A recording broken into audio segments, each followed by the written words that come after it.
Bom dia, nós somos alunos do terceiro ano da ETEC de Goianésia e hoje eu e meu grupo vamos falar um pouco dos plateumintos e dos neumateumintos. Dando um pouco a introdução das características gerais dos plateumintos, eles são animais que apresentam um corpo alongado e achatado, sendo por isso chamado de vermes. Também são animais invertebrados que apresentam simetria bilateral. Podem ter vida livre ou parasita, representada pelas planárias ou pelas parasitas de outros animais, inclusive o homem. Já a sua reprodução varia de acordo com o grupo estudado, podendo ter dois tipos, a sexuada e a assexuada. Entre as formas assexuada, por autofecundação, podendo citar a fissão transversal e a regeneração.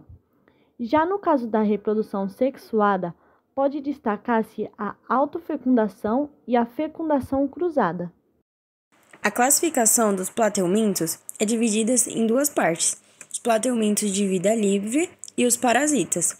Os plateumintos de vida livre são as espécies que não apresentam hábito parasita, sendo encontrados em ambientes de água doce ou salgada, bem como terrestres e úmidos.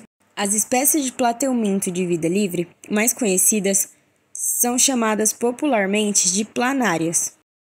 Os plateumintos são divididos em 4 classes: a tuberlaria, a trematoda, a cestoda e a monogênia. Os plateumintos são bastante conhecidos por serem vermes achatados, e eles surgiram há cerca de 600 milhões de anos atrás. Se desenvolvem na água e meio terrestre úmido. E uma curiosidade também é a esgrima de pênis, que é 2 plemateumintos eles lutarem um com o outro para ver quem que vai penetrar primeiro para acontecer a reprodução deles. Agora iremos passar a um documentário falando um pouquinho mais sobre os plemateumintos. Olá pessoal, nesse vídeo vamos fazer um resumo do filo dos plateumintos.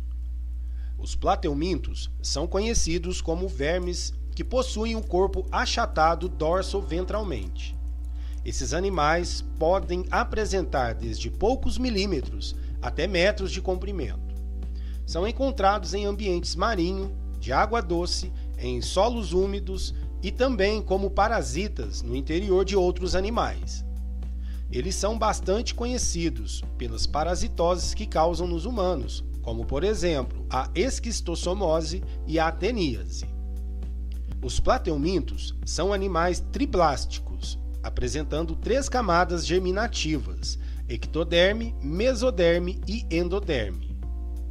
Eles são acelomados. Não possuem celoma, ou seja, a região localizada entre a ectoderme e a endoderme é totalmente preenchida com tecido da mesoderme e possuem simetria bilateral, uma linha imaginária dividindo o corpo em 2 metades iguais ou praticamente iguais. A movimentação dos plateumintos é feita pela contração de músculos, que permitem a rotação e giro, ou também por meio da natação com a ajuda de cílios. Nos plateumintos não há sistema circulatório nem respiratório. Muitas trocas gasosas e eliminação de resíduos nitrogenados ocorrem por meio de processos de difusão epitelial pela superfície do corpo do animal. Eles possuem um sistema excretor simples, que é constituído por protonefrídeos, estruturas formadas por redes de tubos sem saída, contendo porções ricas em cílios ou flagelos, chamadas de bulbos flama ou solenócitos. Algumas espécies possuem sistema digestório incompleto, tendo uma boca como única abertura. Os plateumintos possuem sistema nervoso capaz de processar informações e que é do tipo ganglionar, ou seja, com formação de gânglios, que são aglomerados de neurônios. Nesses animais, há 2 gânglios cerebrais, de onde saem 2 cordões nervosos que percorrem todo o corpo. Eles podem apresentar reprodução sexuada e reprodução assexuada. As planárias, por exemplo, reproduzem-se por fissão, um processo em que há a divisão do corpo do animal em 2, com posterior regeneração. O sistema reprodutivo normalmente é hermafrodita, apresentando os 2 sexos. E ainda é observada com frequência a fertilização cruzada, na qual um indivíduo fertiliza o outro. Os plateumintos são classificados em 3 classes principais: trematoda, cestoda e turbelária. Na classe trematoda são encontrados importantes representantes de plateumintos endoparasitas, que são parasitas que vivem dentro do corpo, com destaque para o Schistossoma mansoni, que é o causador da doença esquistossomose, popularmente chamada de barriga d'água. Já na classe cestoda, são encontrados parasitas intestinais de vertebrados. Um dos representantes são as tênias, também chamadas de solitárias, animais que apresentam uma cabeça cheia de ventosas e, em algumas espécies, gancho e um corpo formado por uma cadeia de proglótides, isto é, segmentos do corpo da tênia que possuem em seu interior os órgãos reprodutores femininos e masculinos. E por fim, na classe turbelária, a maioria das espécies é marinha, porém existem representantes de água doce e de solo úmido. São animais pequenos e a maioria é predadora. Os principais representantes são as planárias. Esses animais movem-se utilizando cílios que existem na sua superfície ventral. As planárias apresentam ocelos, olhos primitivos, que são estruturas que possuem células fotorreceptoras e, portanto, sensíveis à luz, porém são incapazes de formar imagem. As classes trematoda e cestoda são completamente parasitárias, diferentemente da classe turbelária, na qual se observam indivíduos de vida livre, ou seja, não parasitas. Características gerais: são triblásticos, pseudocilomados, têm simetria bilateral e sistema digestório completo, com boca, com lábios ou papilas e dentes ou estiletes, faringe, intestino e ânus ou cloaca. A maioria deles é dioica, ou seja, possui sexos separados. Dismorfismo sexual é também comum, sendo a fêmea do tamanho maior que o macho. Este possui uma extremidade em forma de gancho, que auxilia no movimento da cópula ou cloaca. Já na fêmea, há ânus do processo reprodutor, geram-se ovos de casca bastante resistentes, sendo que, em muitas espécies, principalmente as parasitas, o desenvolvimento é indireto. Reprodução. A reprodução é sexuada, havendo fecundação das gametas que mantém a variabilidade genética da espécie, podendo ser monoica ou dioica. O ciclo de desenvolvimento costuma ser complexo, com diversos estágios, às vezes passando o organismo parasita por mais de um hospedeiro. Os nemateumintos podem ser dioicos, com sexos separados ou monoicos, possuindo ambos os sexos em um único indivíduo, chamado de hermafrodita. Alguns nematóides dioicos apresentam ainda dimorfismo sexual, apresentando diferenças anatômicas entre os indivíduos de sexos diferentes. Uma vez que estamos no reino Animalia, podemos agrupar os seres em filos, os quais estudamos nesta ordem: poriférios, cnidários, plateumintos, nemateumintos, anelídeos.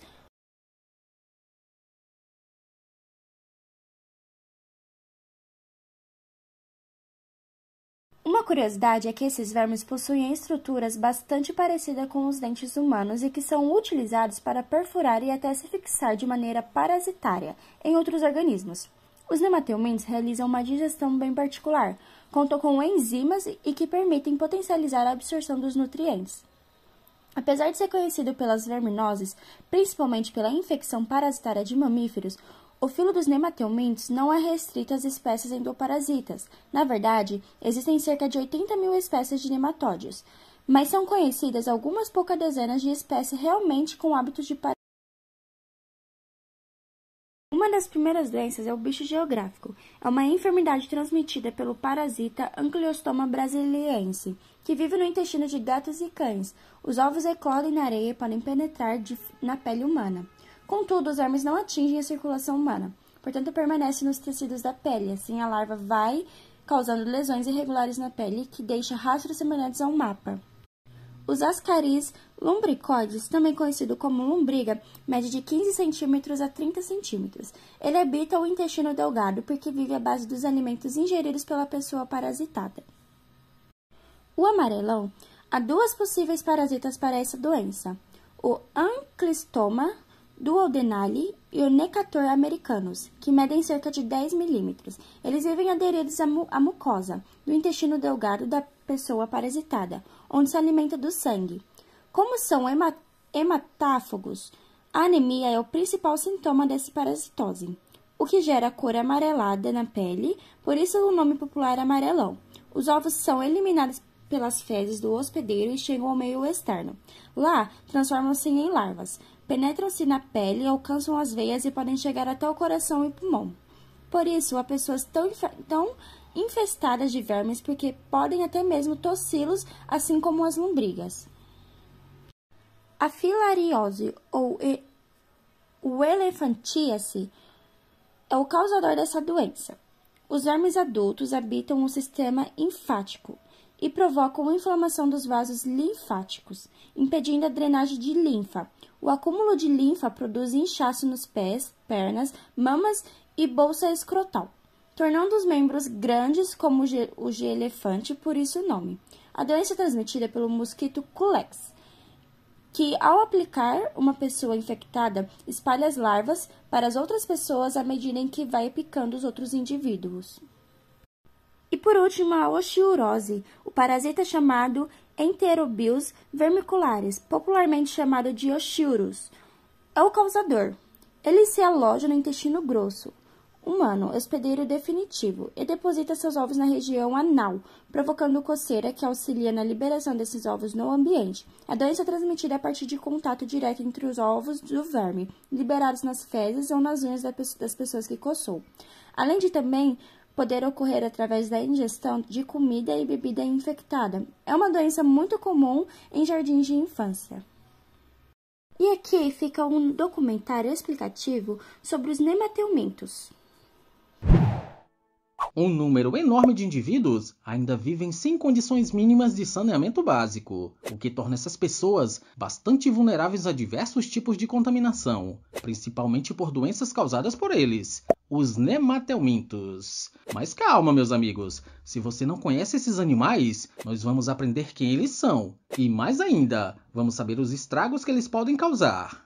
Os nemateumintos são vermes de corpo alongado, cilíndrico e fino. Eles são animais triblásticos, sabe, né? Aqueles que possuem 3 tipos de tecido, a ectoderme, a mesoderme e a endoderme, beleza? Eles diferenciam dos plateumintos por um detalhe nas suas características. Eles são pseudocelomados. Mas o que é isso mesmo? É uma cavidade corporal que fica entre o intestino e a epiderme. Ela proporciona mais espaço para o desenvolvimento dos órgãos e, por ser repleto de líquido, ajuda na sustentação do seu corpo. Ajuda também na distribuição dos nutrientes e outras substâncias, o que facilita na eliminação das suas excretas. Para manter esse corpo, os nemateumintos precisam de uma película muito resistente, que é secretada pela epiderme. Ela é chamada de cutícula.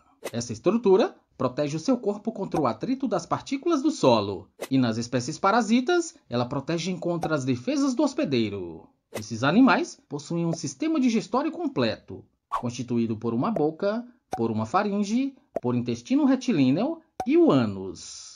O seu sistema nervoso é do tipo ganglionar, sendo formado por um gânglio em forma de anel, de onde partem 2 nervos, o dorsal e um ventral. Com relação ao seu sistema excretor, as excretas são lançadas no líquido pseudocelomático e de lá são removidas pelos tubos em H e eliminadas pelo poro excretor do animal. Uma observação, meus amigos, elas não possuem sistema circulatório e nem respiratório. A troca dos gases é feita por difusão pela superfície do seu corpo. Os nemateumintos podem viver de forma livre e podem ser encontrados em solos úmidos, nas areias da praia, nas águas doces ou nos mares. Mas eles podem habitar, sabe onde, meus amigos? Nas plantas e também nos animais. Isso mesmo, eles são parasitas desses seres vivos. E muitos deles parasitam nós, seres humanos. E sabe qual é a consequência disso? Algumas doenças.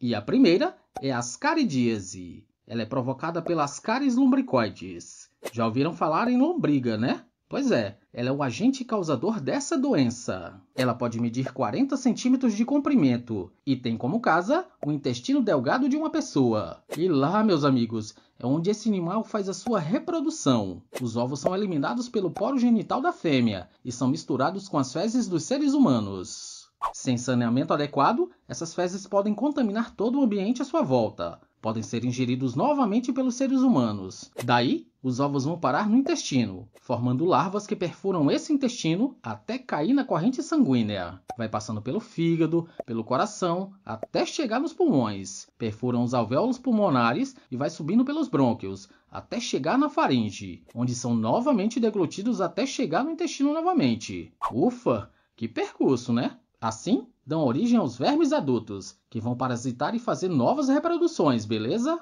E os humanos, o que sentem? Cólicas e náuseas intestinais, e por passar pelos pulmões, podem provocar bronquite e até mesmo a pneumonia. Pensa que acabou? Olha essa outra doença, a filariose, que pode levar a ela, a elefantíase. Esse parasita vive nos vasos linfáticos dos seres humanos, onde fazem a sua reprodução. Os ovos dão origem a larvas que são chamadas de microfilárias. Essas larvas são jogadas na circulação sanguínea e de lá elas são ingeridas, sabe por quem, meus amigos? Por um mosquito. Isso mesmo, um mosquito. As larvas passam por um processo de desenvolvimento dentro desse inseto, até a fase de larva infectante. Ao picar uma pessoa, o mosquito transmite larvas infectantes, que voltam para o corpo dos seres humanos e dão origem aos vermes adultos, que vão dar sequência nesse ciclo de reprodução.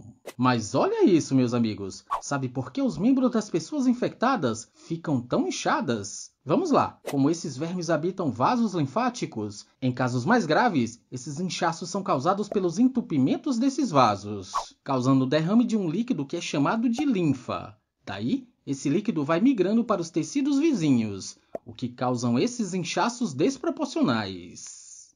A vida de uma pessoa infectada por um nematelminto não é nada fácil, né? E olha mais essa doença, a enterobiose. Já ouviram falar em oxiurus? Se não, então veja isso. Essa doença é mais comum em crianças, mas pode ocorrer também em indivíduos adultos. Sabe o que ela causa, meus amigos? As náuseas, vômitos, as dores abdominais, mas um sintoma marcante dessa doença é a intensa coceira anal. E vamos saber por que tudo isso acontece. O ato de reprodução desse animal acontece no intestino humano. A fêmea transforma-se em uma bolsa de ovos, que pode ser eliminada junto com as fezes do hospedeiro, ou pode migrar e se fixar ao redor do ânus do indivíduo. E é nesse momento que vai causar muita coceira. E isso acontece normalmente à noite. No ato de coçar o local, a pessoa contamina suas mãos e, ao levá-las à boca, vai ingerir os ovos desses animais. Não podemos esquecer que essa contaminação pode acontecer também por alimentos contaminados. Quando esses ovos chegam ao intestino, eles eclodem dando origem a novas larvas e se transformam em adultos, dando reinício ao ciclo de vida desse nematelminto. Apesar dos danos causados em animais e plantas, os nematelmintos são muito importantes para algumas funções ecológicas, quando participam da decomposição da matéria orgânica e da regulação de micro-organismos.